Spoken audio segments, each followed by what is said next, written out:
I drop my overnight bag on Grandpa Arthur's doorstep, my hands shaking so badly I can barely press the doorbell.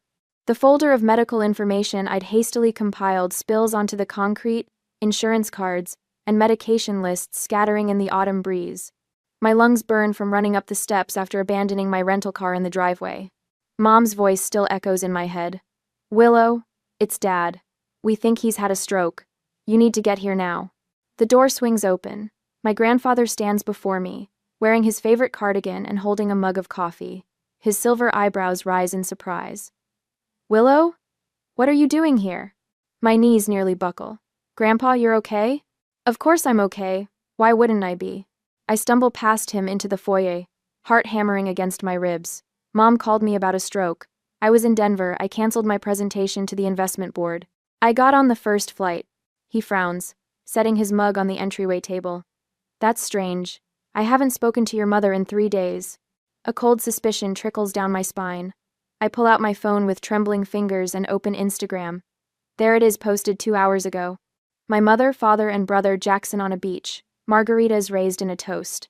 The location tag reads, Cabo San Lucas. I turn the screen toward Grandpa. His confused expression shifts to understanding as he studies the image. "They told me you were too busy to join them," he says quietly. "That you had important meetings all week." The betrayal punches me in the stomach. They lied to both of us. At 32, I've spent years working double shifts, waitressing through college and my MBA program while my parents paid every cent of my younger brother's education. The same brother who never held a job until our family handed him one at Reyes Retreats, the boutique hotel chain my grandfather built from nothing. Just 3 months ago, my parents had promised me leadership of the new Seattle branch, a position I'd earned through years of loyalty and proven business acumen. 2 weeks before the launch, they quietly canceled the plan, giving the position to Jackson instead. "He just has the right personality for hospitality," my father explained, as if my years in the business meant nothing. My hand stops shaking as anger replaces shock. I call my mother, putting the phone on speaker. She answers on the 5th ring, the sound of laughter and waves in the background. "I'm with Grandpa," I say, my voice steady despite my racing heart. "He's perfectly fine." A pause. "Oh, well, I must have misunderstood what your father said. These things happen, honey." "Misunderstood?" I pull up the family vacation photos again. "Is Cabo nice this time of year?" Another pause, longer this time. "You're overreacting again. We tried to include you, but you said you were busy with work." "That's interesting, since I never received an invitation." I look at Grandpa, whose jaw has tightened. "And you told Grandpa I was too busy to visit him."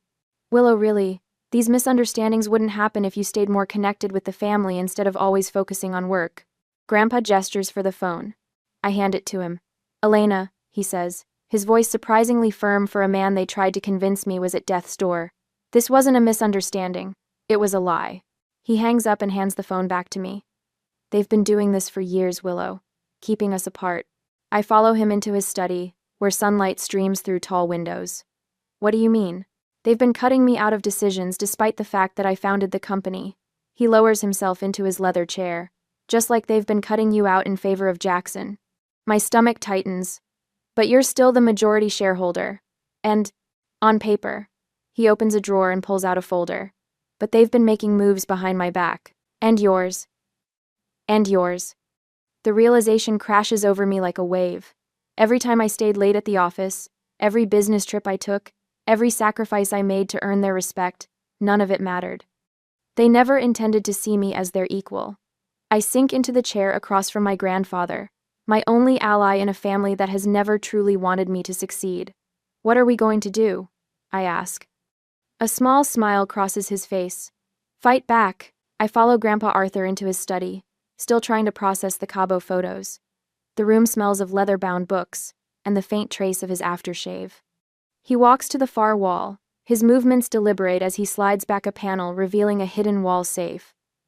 "I've been gathering evidence for months," he says, spinning the dial with practiced precision. "Never thought I'd need to use it against my own son." The safe swings open. He withdraws a thick manila folder stamped confidential in red block letters. These are copies of transactions, trust documents, and internal memos that Elena and Dean didn't think I had access to. His voice wavers slightly as he places the folder on his mahogany desk. "You better sit down for this, Willow." My stomach tightens as I flip open the folder. Bank statements. Trust withdrawal forms. Board meeting minutes. My vision blurs as I process what I'm seeing. This can't be right, I whisper, tracing a finger down a column of numbers. $2.1 million. My trust fund. Systematically drained. Arthur confirms, his jaw clenched. To fund Jackson's lifestyle. The Aspen condo. The yacht membership. The consulting fees that never produced any actual work. My legs give out and I sink into the leather chair. The room spins as I stare at a document detailing a $190,000 payment to a law firm specializing in traffic violations. Jackson's drunk driving accident last year. Arthur explains. The one that never happened. A pedestrian was injured. Your parents used your money to make it disappear. I push aside the nausea rising in my throat as I uncover a draft agreement to transfer ownership of Reyes Retreats entirely to Jackson upon Arthur's death, an additional $2.1 million inheritance they plan to steal from me. I need to call Diana, I say, pulling out my phone with trembling fingers. Arthur nods. Your cousin might be the only attorney we can trust right now. Diana picks up on the third ring. I put her on speaker and spread the documents across the desk where she can see them through the video call. Arthur stands beside me, his hand steady on my shoulder. These statements show systematic fraud. Diana says, her attorney voice clear and confident through the speaker. Look at the dates, they align perfectly with the board meetings where you were conveniently sent to inspect other properties. She points to a document partially visible on screen. That transfer to the Cayman account? That's not just family favoritism, Willow. It's fraud and misuse of fiduciary responsibility. Arthur pushes another folder toward the camera. What about these? Diana's sharp intake of breath is audible. These are papers for a competency hearing. They were trying to have you declared mentally incompetent, Arthur. Grandpa's face drains of color. He grips the edge of the desk, knuckles white. My own son. There's more. Diana continues, her voice hardening.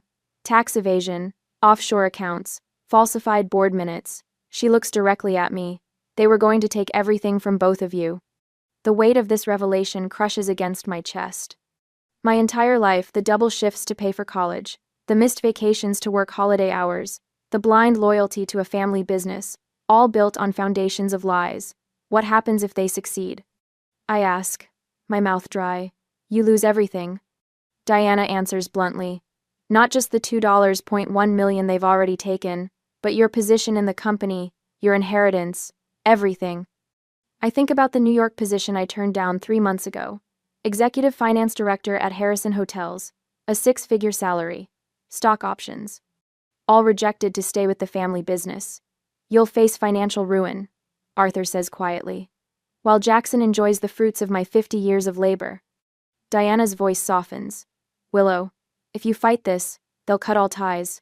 You understand that, right? This isn't just about money. You'll lose what remains of your family. I laugh bitterly. What family? The people who lied to me my entire life? Arthur sinks into his chair, suddenly looking every one of his 76 years. There's something else you should know. He rubs his chest absently. My health isn't perfect.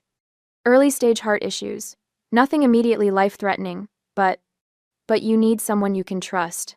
I finish for him. He nods, pulling a folder from his desk drawer. These papers name you as my healthcare proxy and financial power of attorney. If you're willing. My hand doesn't shake as I take the pen he offers. I sign each line with deliberate strokes, a small victory amid the devastation. The weight of responsibility settles across my shoulders, not just for me, but for the man who built everything my parents are trying to steal. As I hold these signed papers, I wonder if I should confront my parents immediately or build my case silently. The thought of seeing their faces when I revealed what I knew was tempting, but patience might give me the advantage of surprise. Would you choose immediate confrontation or strategic patience when faced with such a profound betrayal? A week later, the ballroom of the Paramount Hotel glitters with champagne flutes and forced laughter. I stand alone near a potted palm, watching my parents beam at photographers as they announce Jackson as the new CEO of Reyes Retreats. My brother's practiced smile never wavers as he feeds the crowd rehearsed lines about innovative direction and fresh leadership. Willow, a former colleague approaches, then stops abruptly. Oh, I thought you'd left the company already. I force my face to remain neutral. Just restructuring my role. She glances toward my parents, then back at me. Well, good luck with whatever comes next. She walks away before I can respond. This scene repeats 5 times before I slip out the service entrance. My phone buzzes with a text from our marketing director canceling our meeting tomorrow, the 3rd cancellation this week. The following morning, a financial alert from my bank flashes across my screen. The property in Sedona, part of my inheritance, has been sold, without my knowledge or consent. The transaction lists my brother as the authorized agent. I call our family attorney but reach his voicemail. When I try the company's legal department, the receptionist puts me on hold, then returns to inform me my access has been temporarily suspended pending leadership transition. Later that afternoon, Jackson appears on the regional business report. The company needed saving from years of mismanagement, he says smoothly. Sometimes family loyalty means making difficult decisions. The statement lands like a physical blow. 10 years of 60-hour weeks, of canceled vacations and postponed relationships, all dismissed as mismanagement. Back at my apartment, I discover my company email suddenly requires a password I've never set. When I call IT, they explain the system change was authorized by leadership. In days to come, sleep becomes a luxury I can't afford. I lie awake, calculating losses, replaying conversations, searching for warnings I should have recognized. The apartment I once found peaceful now feels like a cage, its walls closing in with each passing night. During a conference call I managed to join anonymously, I hear a board member refer to me as the Reyes situation. My hands shake so badly I drop my coffee mug. It shatters against the floor as the call continues without my voice.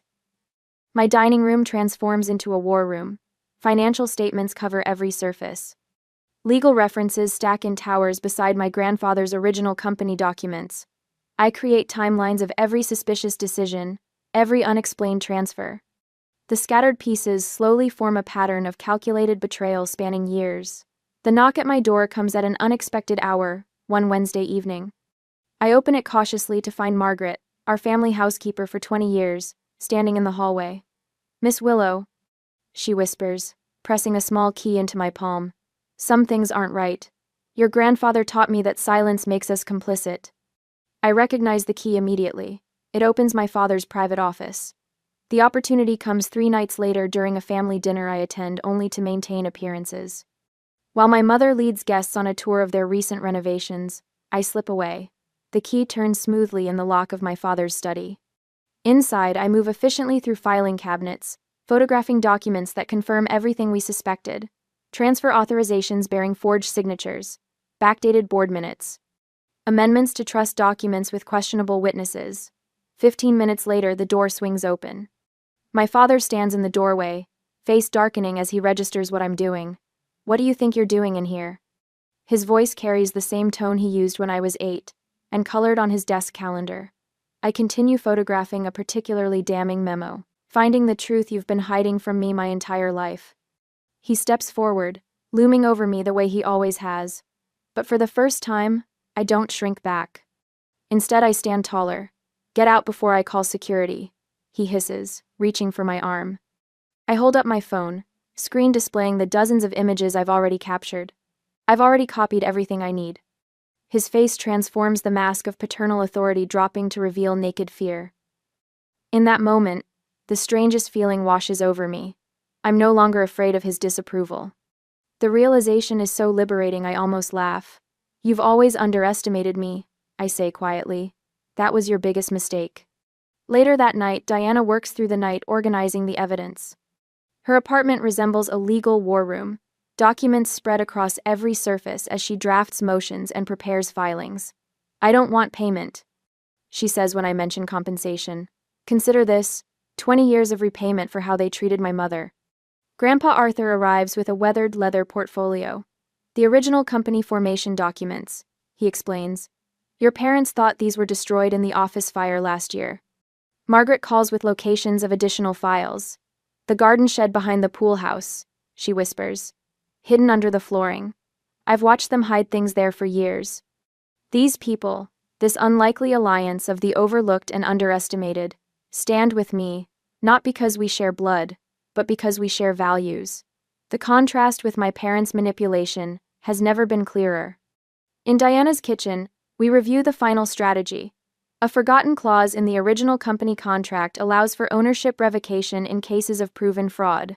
There's something else, Diana says, sliding a folder across the table. The FBI has already been investigating Jackson's accident. The agent I spoke with believes there's evidence of bribery. The next morning, I walk through the glass doors of Reyes Retreat's headquarters. The receptionist's eyes widen at my appearance. I move past her toward the boardroom, where the quarterly meeting is underway. Behind me, 4 FBI agents follow in silent formation. For the first time in months, a smile touches my lips. I walk into the Reyes Retreat's boardroom, with my spine straight as a ruler. The polished mahogany table gleams under recessed lighting, reflecting the stunned faces of board members as FBI agents file in quietly behind me. My mother's champagne glass freezes midway to her lips. Jackson's smug smile falters. My father stands abruptly, chair scraping against hardwood. "What's the meaning of this, Willow?" he demands. I place my leather portfolio on the table. I'm here to present evidence of serious financial misconduct within Reyes Retreats. The room falls silent.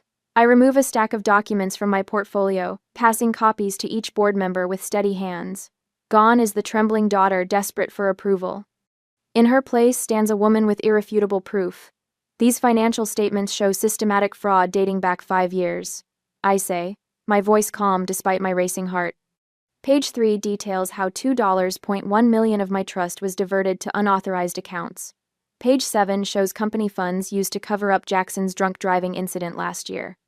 Board member Patricia Morton adjusts her glasses, her eyes widening as she reviews the numbers. This is absurd. My father interrupts, his face reddening. These documents are clearly fabricated. I continue as if he hadn't spoken.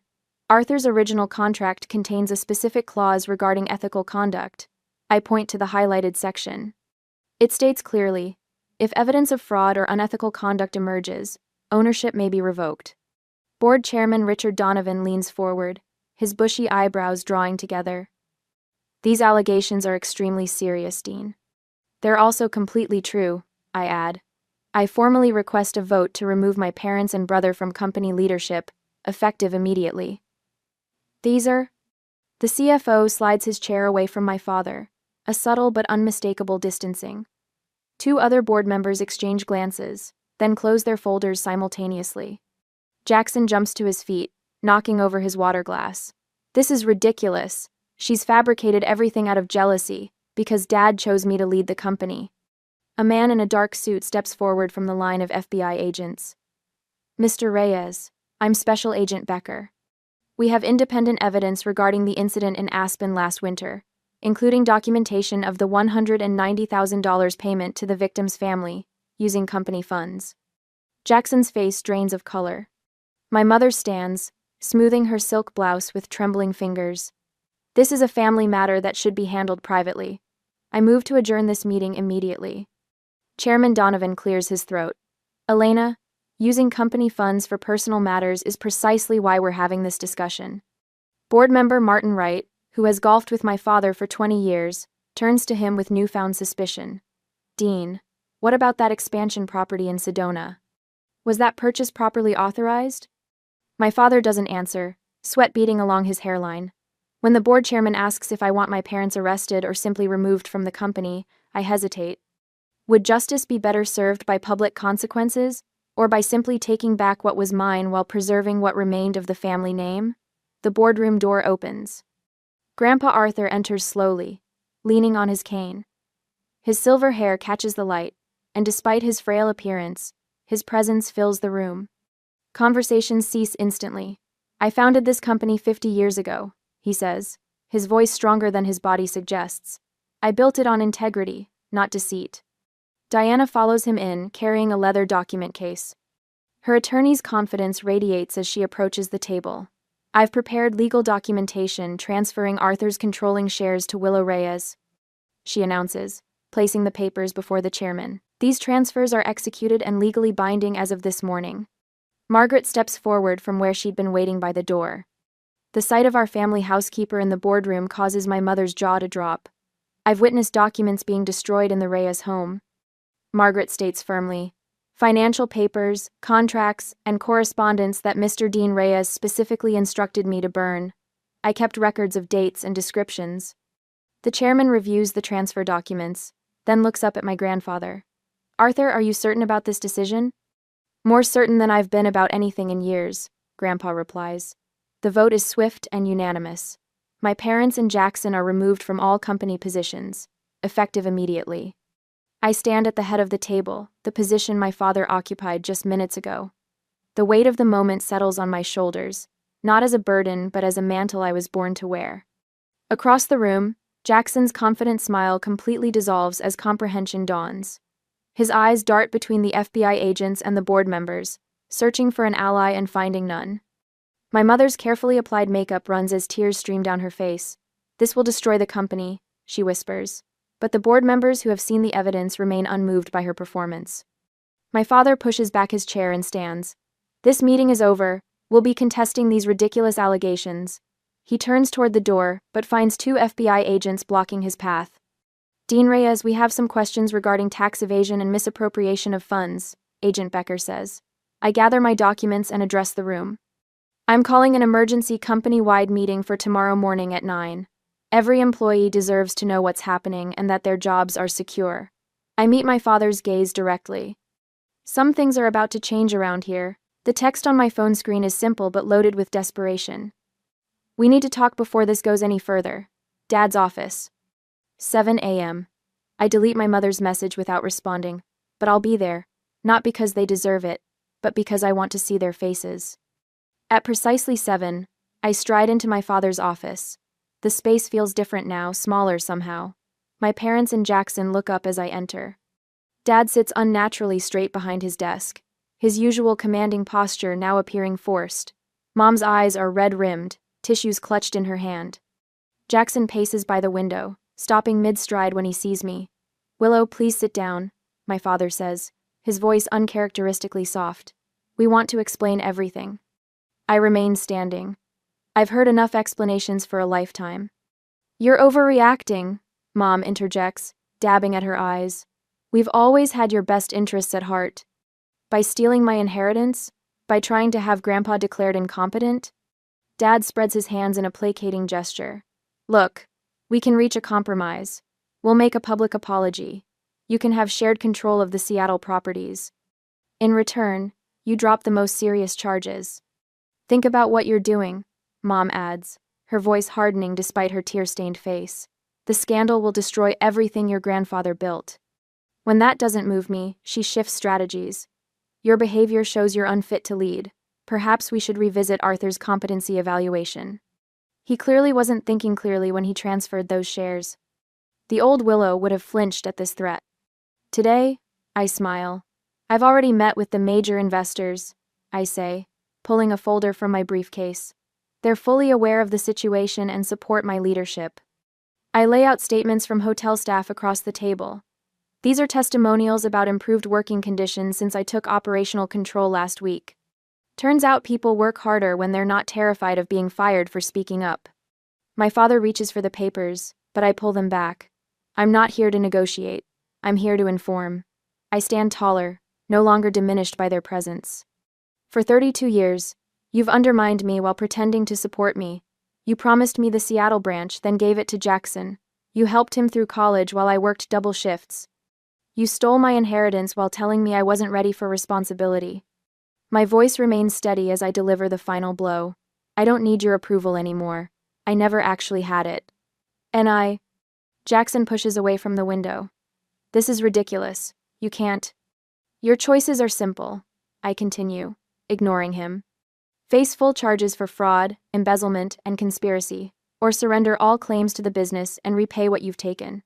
I check my watch. You have until the company meeting at 9 to decide. The grand atrium of Reyes Retreats headquarters buzzes with nervous energy as employees fill the space. Sunlight streams through the glass ceiling, illuminating the gathered crowd. I spot my parents and Jackson entering through a side door, their security badges temporarily reactivated for this meeting only. I take the stage, adjusting the microphone. Thank you all for coming today. I'm Willow Reyes, And as of yesterday, I've assumed control of Reyes Retreats following evidence of serious financial improprieties by previous management. A murmur ripples through the crowd. I catch my father's scowl from the corner of my eye. My first action as CEO is to announce a complete restructuring of our company. I pause, meeting the eyes of longtime employees who'd previously looked through me. Effective immediately, we're introducing profit sharing for all employees who have been with us for more than 1 year. The ripple becomes a wave of surprised whispers. Additionally, I'd like to recognize someone whose loyalty and integrity have been instrumental in preserving what's best about this company. I gesture toward the back of the room. Margaret Franklin, would you please join me? Margaret walks forward, her practical shoes clicking against the marble floor. She's worked for my family since before I was born, always in the background, always watching. Margaret is being promoted to executive housekeeper with oversight of all Reyes Retreat properties. Her first task will be to implement a living wage for all housekeeping staff. Applause erupts as I shake Margaret's hand. My mother's face contorts with shock. Margaret was just the help in her eyes. I'm also establishing the Arthur Vernon Scholarship Fund for the children of our employees. Education changed my life, and it should be accessible to everyone in our Reyes family, our real family. As I speak, maintenance workers wheel a cart toward the lobby wall where my parents' portraits have hung for 15 years. They carefully remove the formal oil paintings, replacing them with a photograph of Grandpa Arthur and me at last year's Christmas party, both of us laughing at some forgotten joke. When the meeting ends, employees who once hurried past me in hallways now approach with congratulations and ideas for improvements. My parents and Jackson stand frozen near the exit, their badges already deactivated, effectively locked out of the empire they thought they controlled. Later that afternoon, whispers spread through the office about the settlement my parents signed. The rumors suggest they'll face substantial financial penalties, with the possibility of jail time still looming if they violate the terms. Later that afternoon, I'm reviewing proposals for the Seattle property when my assistant knocks. Your brother is here. He insists on seeing you. I nod, curious despite myself. When Jackson enters my office, he's alone, no parents backing him, no swagger in his step. For the first time since we were children, he looks directly at me, instead of through me. I didn't know, he says quietly, his voice unfamiliar without its usual arrogance. About all of it, I swear. I set down my pen and wait, wondering what happens next to a family shattered by its own lies. A year later, I adjust the presentation slides on my tablet, double-checking the quarterly profits before the board meeting begins. A year since taking control, and Reyes Retreats' profits have climbed 22%. Not bad for the daughter they never thought would lead. The boardroom door swings open, as executives file in. The same people who once looked through me now greet me by name, their handshakes firm, their eye contact steady. Last month, 3 major hotel publications requested interviews. 6 months ago, these industry leaders barely acknowledged my existence. Let's begin, I announce, my voice carrying easily across the room, without the hesitation that once plagued it. After the meeting, I walk through our flagship property, stopping to chat with Carmen about her son's college applications. The scholarship committee meets next week. Make sure his paperwork is in. Thank you, Miss Reyes. Under your father, I wouldn't have even mentioned my children. I've expanded the Arthur Vernon Scholarship Fund to help 38 employees' children this year. When I greet the housekeeping staff by name, Maria, Thomas, Lena, their surprised smiles remind me how my parents treated them as invisible machinery. Later that evening, the industry's annual gala sparkles with the same crystal chandeliers and champagne fountains as last year. But everything else has changed. I smooth my emerald gown, no more blending into backgrounds with muted blues and grays. This year's Hotelier of the Year has achieved remarkable growth while implementing revolutionary employee benefit programs. The announcer's voice booms. When they call my name, applause thunders through the ballroom. Exactly 1 year ago, in this very room, they announced Jackson as CEO. Now I stand at the same podium, the weight of the Crystal Award solid in my hands. Success isn't about what you own, I say into the microphone, the tremor gone from my voice. It's about the legacy of integrity you build. This award belongs to every employee who trusted me with their livelihoods. I find Grandpa Arthur in the audience, his eyes bright with unshed tears. My grandfather taught me that true leadership is earned through service, not inherited through bloodlines. It's a lesson I carry every day. 2 weeks later, Arthur raises his glass across the table at Diana's lakeside home. Margaret sits beside him, her normally starched posture relaxed in retirement. The candlelight catches the silver in Arthur's hair as we celebrate 1 year since taking control. To the family we choose, rather than the family we're born into. Diana proposes. To integrity restored, Margaret adds, her voice warm with satisfaction. Arthur watches me with pride as I outline plans for our Miami expansion. You've exceeded every expectation, Willow, not just as a businesswoman but as a leader. The autumn sun slants through my office window the following Monday as I review blueprints for our newest concept, boutique hotels built around employee well-being centers. Properties where staff needs receive the same careful attention as guest amenities. My assistant knocks softly. This came for you by courier. She hands me a cream-colored envelope. Inside, a letter from Jackson. The restaurant venture he started in Seattle's Second Table employs people needing second chances. Former inmates, recovering addicts, domestic violence survivors. I learned from watching you rebuild what our parents tried to destroy, he writes. Maybe someday we could talk again? I place the letter beside the photograph I keep on my desk. Grandpa Arthur at 25, standing before his first hotel, holding the business plan written in his careful script. Next to it sits my own vision for Reyes Retreats' future, one built on fairness and respect rather than favoritism and deceit. As I read my brother's letter asking if we might someday speak again, I wonder about the delicate balance between forgiveness and self-protection. Can family bonds be rebuilt after such betrayal? Or is it wiser to cherish what was good, while accepting that some relationships are better left in the past? What would you do?